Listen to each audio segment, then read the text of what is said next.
Hello students, welcome in our social studies class. Today we are going to continue our second chapter, Socialism in Europe and Russian Revolution. And our today's topic is the coming of socialism to Europe. Europe में socialism की शुरुआत कैसे हुई? तो हम एक कहानी सुन रहे थे बच्चों. कहानी थी इस बार सोशलिज्म की, जो कि फ्रेंच रेवोल्यूशन से इंस्पायर्ड थी और धीरे धीरे जो कॉन्सेप्ट थे फ्रेंच रेवोल्यूशन के वो अदर पार्ट ऑफ यूरोप में including Russia it spreaded. So now start discussing about the coming of socialism to Europe. Students, one of the most far-reaching vision of how society should be structured was socialism. एक जो far-reaching vision था कि किस तरीके से जो society है वो स्ट्रक्चर की जाए सोशलिज्म के आधार पर, सामाजिकवाद के आधार पर. By the mid-19th century in Europe, socialism was a well-known body of ideas that attracted widespread attention. 18th और 19th century का जो समय चल रहा था, उस समय सोशलिज्म एक ऐसा आइडिया था, एक वेल नोन बॉडी बन गया था, एक ऐसा आइडिया जिसकी वजह से एंटायर नेशन जो था वो अट्रैक्ट हो रहा था इस आइडिया की तरफ.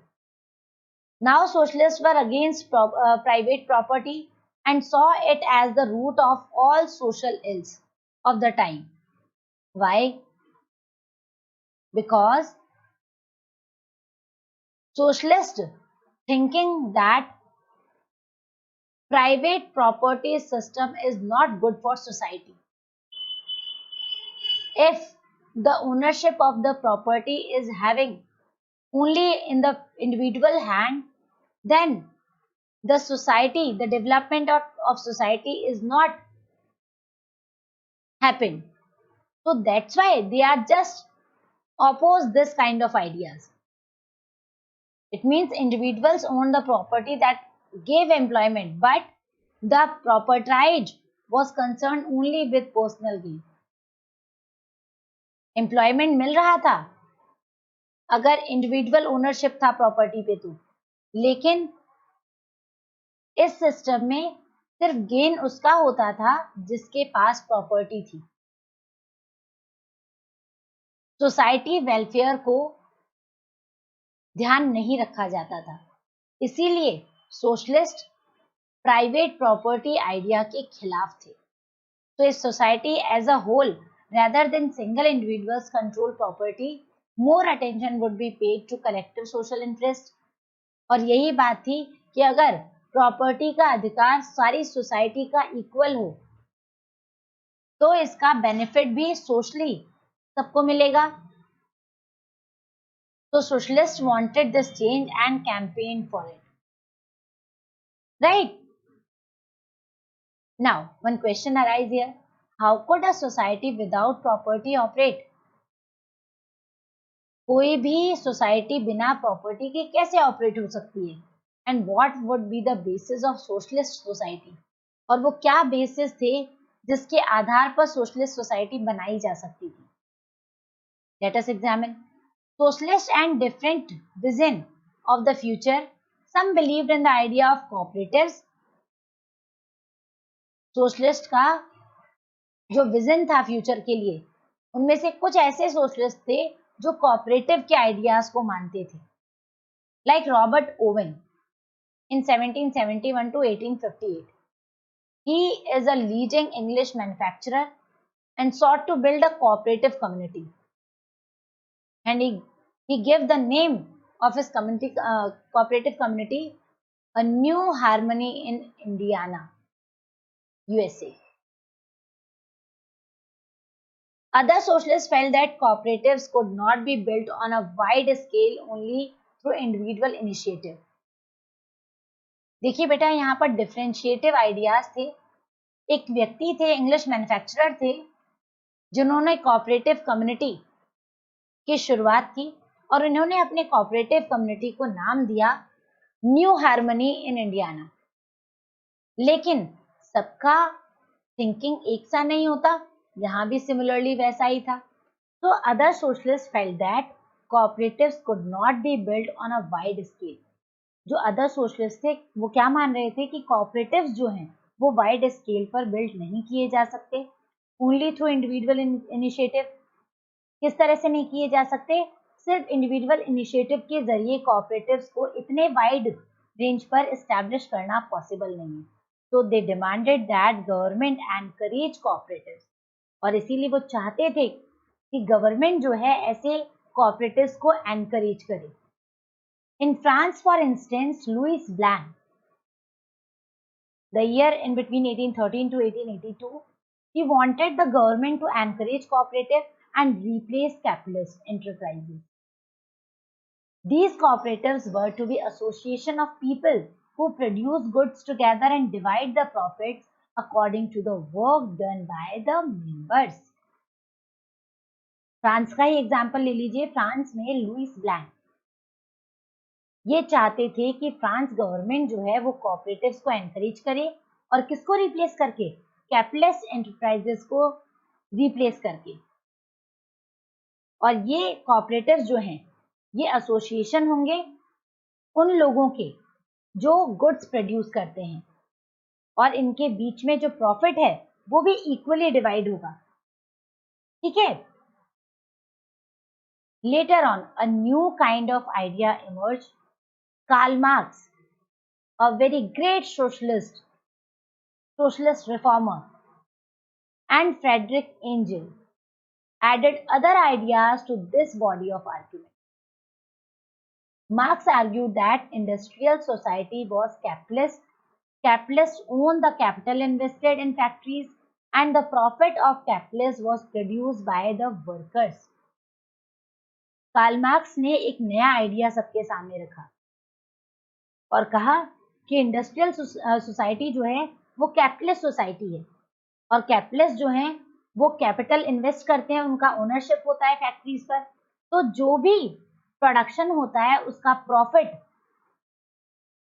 बनाता तो वर्कर है, लेकिन उस प्रॉफिट को यूज करता है वो capitalist. So the condition of worker could not improve as long as this profit was accumulated by private capitalists. तो भले कितना भी प्रॉफिट हो, उस प्रॉफिट के बढ़ने के बाद भी जो कंडीशन है वर्कर की वो कभी इम्प्रूव नहीं होती है, क्योंकि जो भी प्रॉफिट है वो सारा उस प्राइवेट कैपिटलिस्ट के जेब में चला जाता है। Workers have to overthrow capitalism and the rule of private property. इसीलिए वर्कर्स को खुद इनिशिएटिव लेकर के ये जो सिस्टम है कैपिटलिज्म का इसको ओवरथ्रो करना चाहिए, और ये जो रूल है प्राइवेट प्रॉपर्टी का इसे खत्म करना चाहिए। And Marx believe that to free themselves from capitalist exploitation, Marx तो बिल्कुल चाहते थे कि वर्कर्स को फ्री कर दिया जाए इस कैपिटलिस्ट एक्सप्लॉयटेशन से। Workers had to construct a radically socialist society where all property was socially controlled. और क्या चाहते थे मार्क्स? मार्क्स चाहते थे कि वर्कर्स खुद एक रेडिकल सोसाइटी बनाए जहां पर प्रॉपर्टी जो है वो सोशली कंट्रोल में हो, ना कि किसी इंडिविजुअल के कंट्रोल में। And this would be a communist society. So he was convinced that workers would triumph in their conflict with capitalists. A communist society was the natural society of the future. और इसीलिए Karl Marx का मानना था, convince कर रहे थे workers को कि उन्हें उनके कैपिटलिस्ट के साथ में कॉन्फ्लिक्ट करना चाहिए और एक नई सोसाइटी फॉर्म करनी चाहिए, एक कम्युनिस्ट सोसाइटी, और यही फ्यूचर की एक नेचुरल सोसाइटी बन सकती है, एक बेनिफिशियरी सोसाइटी बन सकती है। Now support of socialism. By the 1870s socialist idea spread through Europe. 1870 आते आते ये जितना भी सोशलिस्ट आइडिया था डिफरेंट स्कॉलर्स का, ये पूरे एंटायर यूरोप में फैल गया। To coordinate their efforts socialist formed an international body and namely the second international. और इनको कोऑर्डिनेट करने के लिए एक सोशलिस्ट बॉडी बनाई गई, एक इंटरनेशनल बॉडी परफॉर्म की गई और उसको नाम दिया गया सेकेंड इंटरनेशनल। तो workers in England and Germany began forming association to fight for better living and working condition. अब क्योंकि यहाँ पर सोसाइटी में चेंजेस चाहते थे लोग, तो वर्कर्स जो थे इंग्लैंड के और जर्मनी के, इन्होंने एसोसिएशन बनाना शुरू किया और फाइट करना शुरू किया बेटर लिविंग के लिए, बेटर वर्किंग कंडीशन के लिए। They set up funds to help members, fund setup करने लगे ताकि मेंबर्स को हेल्प कर सकें डिस्ट्रेस टाइमिंग में। Demanded a reduction of working hours, और क्या चाहते थे, ये वर्किंग आवर्स को कम करना चाहते थे और साथ ही चाहते थे right to vote. So in Germany, these association worked closely with the Social Democratic Party and helped it win parliamentary seats. Germany में सबने मिलकर के काम किया सोशलिस्ट डेमोक्रेटिक पार्टी के लिए और पार्लियामेंट में इसको सीट दिलवाने में, जीत हासिल करवाने में मदद की। अब आता है बहुत ही important time. By 1905 socialist and trade unionists formed a labor party in Britain and socialist party in France. 1905 वो समय है जब सोशलिस्ट और ट्रेड यूनियनिस्ट ने कई सारी लेबर पार्टी और सोशलिस्ट पार्टी बनाई ब्रिटेन और फ्रांस में। However, till 1914, socialists never succeeded in forming a government in Europe. लेकिन 1914 तक ये सोशलिस्ट जो थे वो गवर्नमेंट बना पाने में सक्सेसफुल नहीं हुए। Represented by a strong figure in parliamentary politics, their ideas did shape legislation. लेकिन इनका एक स्ट्रॉन्ग पोजीशन था पार्लियामेंट्री में, इसीलिए इनके आइडियाज ने लेजिस्लेशन को जरूर शेप दिया। But government continue to be run by conservative, liberals and radicals. लेकिन अभी भी गवर्नमेंट जो है वो लिबरल, रेडिकल्स और कंजर्वेटिव्स के द्वारा ही कंटिन्यू थी। सोशलिस्ट को अभी इसमें मौका नहीं मिल पा रहा था। Now let's move to the Russian revolution. अभी तक हमने यूरोप का सारा सिस्टम देखा कि किस तरीके से यूरोप में सोशलिज्म की शुरुआत हुई, कैसे ये आइडियाज आगे फ्लरिश होता गया और उसका क्या इम्पैक्ट पड़ा। अब जरा हम बात कर लेते हैं रशिया की। Students, in one of the least industrialist of European states, this situation was reversed. Socialists took over the government in Russia through the October Revolution of 1917. Europe से बिल्कुल ऑपोजिट एक नई तरीके की स्थिति देखने को मिली रशिया में। रशिया में सोशलिस्ट ने गवर्नमेंट को ओवरथ्रो कर लिया था। और कब किया था? 1917 में, जब अक्टूबर रेवोल्यूशन हुआ उसके बाद। It means in Russia in February 1917, the fall of monarchy noticed, and the events of October are normally called the Russian Revolution. और जो भी इवेंट हुए थे अक्टूबर में, उस इवेंट को रशियन रेवोल्यूशन के नाम से जाना जाता है रशिया की हिस्ट्री में। Now a question arises here, how did this come about? कैसे ये रशियन रेवोल्यूशन आया? सोशल और पॉलिटिकल कंडीशन क्या थी जब रेवोल्यूशन अकर हुआ? तो इन सबका आंसर हमें मिलेगा आगे डिस्कशन में। चलिए डिस्कस करते हैं। The Russian empire in 1914। 1914 में रशियन एम्पायर, देखिए रेवोल्यूशन हुआ था 1917 में, लेकिन हमें जरा इस रेवोल्यूशन को समझने के लिए थोड़ा प्रीवियस नॉलेज लेना होगा। हम शुरू करें 1914 की सर्कमस्टेंसेस से। रशिया में 1914 में जार निकोलस सेकेंड का शासन था। It means Russia ruled by tsar Nicholas second. Besides the territory around Moscow, the Russia empire included current day Finland, Latvia, Lithuania, Estonia and parts of Poland, Ukraine and Belarus. अभी का जो Russian empire है उससे भी और बड़ा empire हुआ करता था। पहले यूरोप की भी बहुत सारी कंट्रीज जो हैं वो रशिया में शामिल थी, इसीलिए पूरा एंटायर रीजन यूरेशिया कहलाता था। यानी कि करंट पार्ट के अलावा रशिया में फिनलैंड, लातविया, लिथुआनिया, एस्टोनिया, कुछ हिस्सा पोलैंड का, यूक्रेन और बेलारूस भी शामिल थे, जो कि अभी सारे यूरोप में आते हैं। It is stretched to Pacific and comprise today central Asian states as well as Georgia, Armenia, Azerbaijan. इसका और एक्सपेंड देखें तो इसका स्ट्रेच शुरू होता था पैसिफिक ओशियन से और जहां आज सेंट्रल एशिया के एरियाज हैं, जॉर्जिया, आर्मेनिया, अजरबैजान, वहां तक इसका स्प्रेड था। ये तो था इसका पूरा total area. Now let us discuss about the religion, what kind of religion they follow. The majority religion was Russian Orthodox Christianity. Russia में जो मेजर रिलीजन था वो था Orthodox Christianity, which had grown out of the Greek Orthodox Church, जो कि Greek Orthodox church से ही flourish हुआ था. But the empire also included Catholics, Protestants, Muslim and Buddhists too. लेकिन इस पूरे एम्पायर में other than orthodox church religion कुछ अदर रिलीजन को भी फॉलो किया जाता था, and these religions are Protestants, Catholics, Muslims and Buddhist.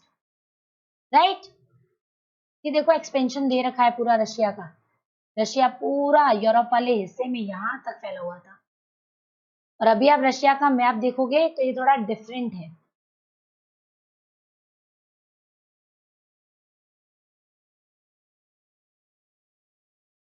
Now let us discuss about the economy and society of Russia.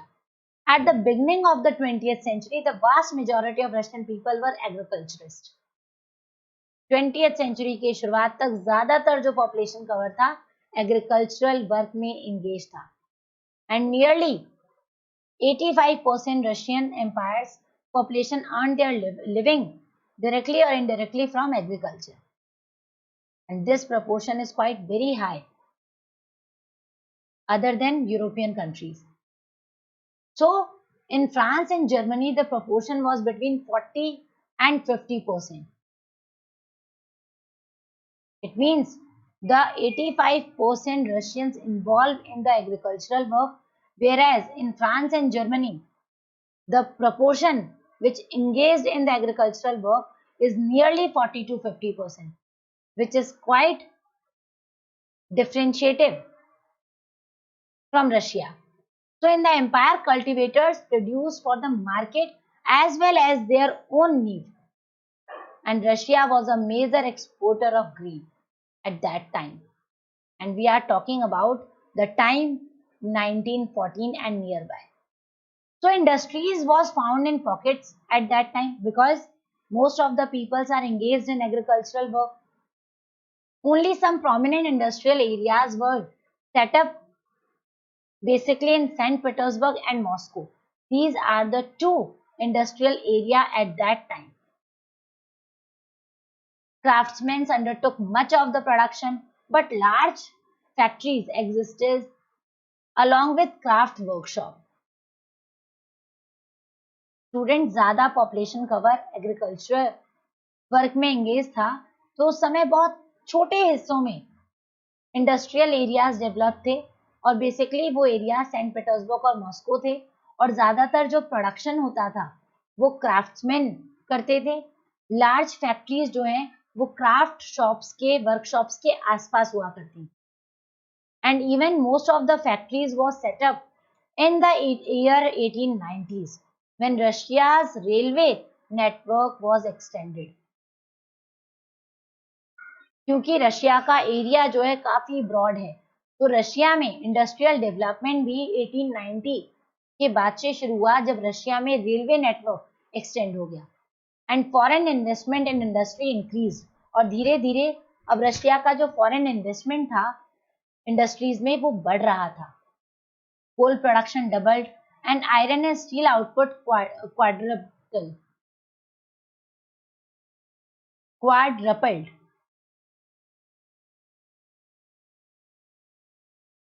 क्या हुआ यहाँ पे? यहाँ पर कोल प्रोडक्शन पहले की अपेक्षा अब डबल हो चुका था, और आयरन और स्टील प्रोडक्शन तो 4 गुना बढ़ गया था. And by 19 in some areas factory workers and craftsmen were almost equal in number. Most of the industries was the private property of industrialists. Russia में अगर हम लोग प्रॉपर्टी की बात करें कि ये जो फैक्ट्रीज वगैरह है, इंडस्ट्री, किसका ओनरशिप था उनका, तो ज्यादातर इंडस्ट्रीज जो थी वो प्राइवेट प्रॉपर्टी थी. Government supervise large factories to ensure minimum wages and limited hour. Government के द्वारा भी रनिंग थी कुछ फैक्ट्रीज और उनको सुपरवाइज किया जाता था। जो बड़ी फैक्ट्रीज थी वो गवर्नमेंट कंट्रोल में थी, जहाँ पे मिनिमम वेजेस सिस्टम और limited hours of work given था। But factory inspector could not prevent rules being broken. In craft units and a small workshop, the working day was sometimes 15 hours compared with 10 to 12 hours in factories. जहाँ factory में 10 से 12 घंटे काम हो रहा था, वहीं कुछ वर्कशॉप ऐसे थे जहाँ पर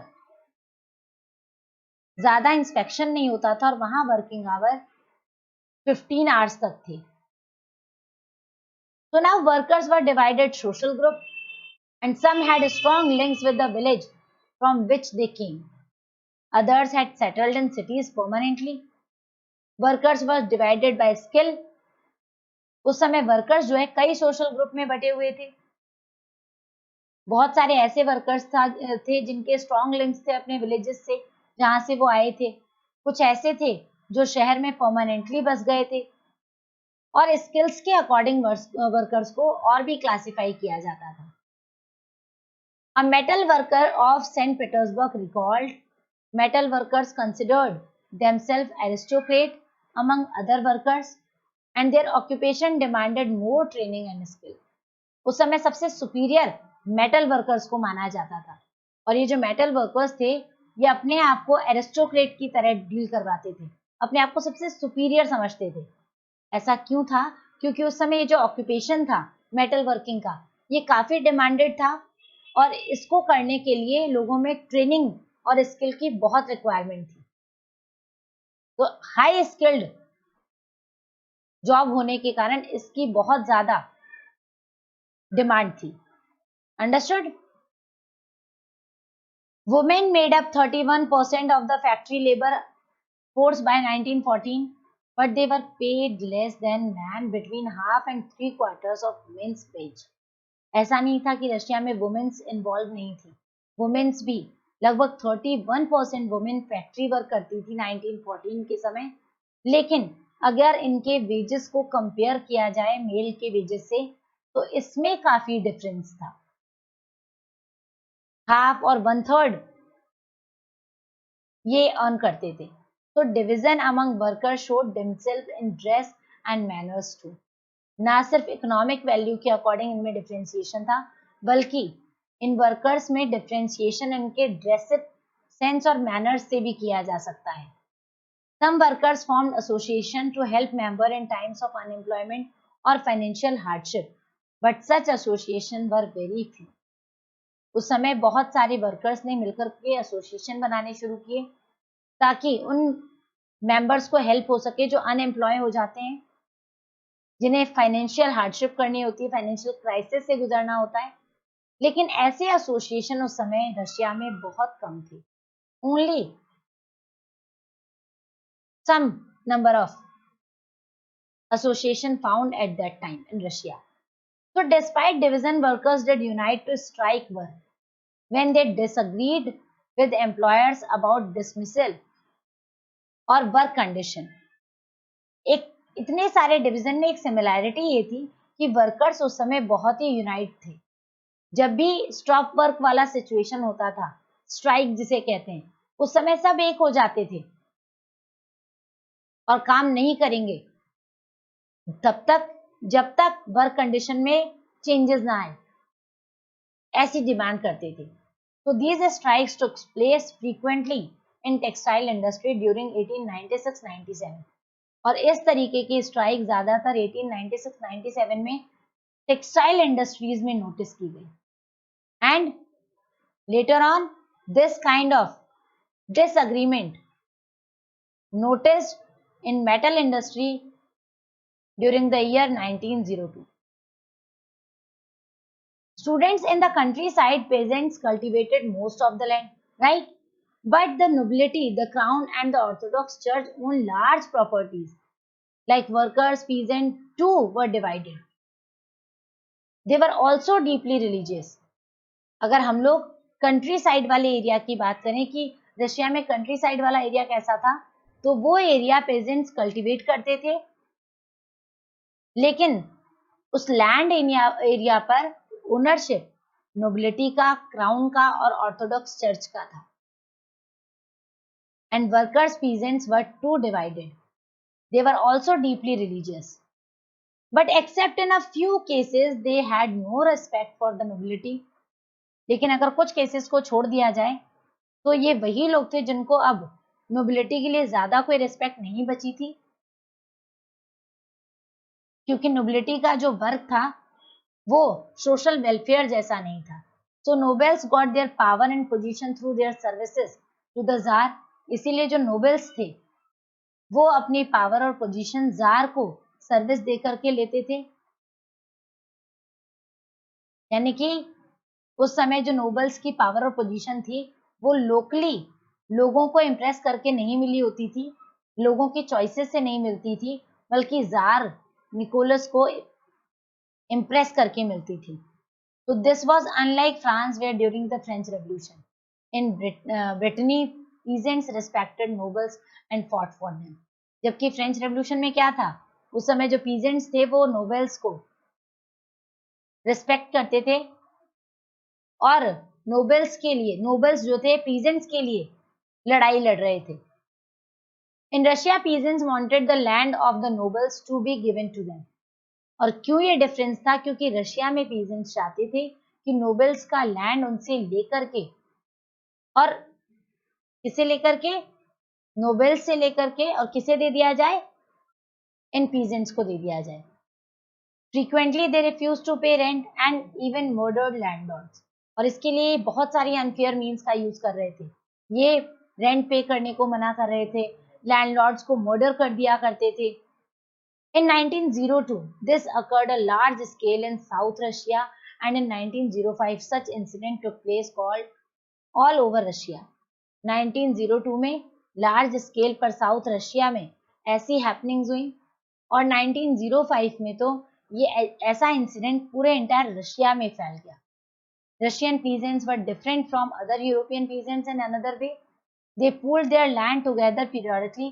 दूसरे तरीके से भी एक दूसरे से चेंज थे. अगर यूरोपियन पीजेंट्स को रशियन पीजेंट से कंपेयर करें तो इनमें एक डिफरेंस ये भी था कि अपनी लैंड को पूल कर लिया करते थे periodically, and their commune divided it according to needs of individual family. और जो भी कम्यून होता था, यानी कि जो भी प्रोडक्शन होता था, वो इंडिविजुअल फैमिलीज के नीड्स के अकॉर्डिंग डिवाइड किया जाता था.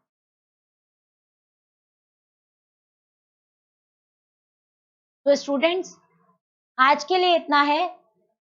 In my next video, I am going to explain about the socialism in Russia. Russia में सोशलिज्म की शुरुआत कैसे हुई और उसका क्या इफेक्ट पड़ा, इसके बारे में हम लोग अपने नेक्स्ट वीडियो में डिस्कस करेंगे. Hope you guys understand the entire topic well. Now thank you and have a nice day.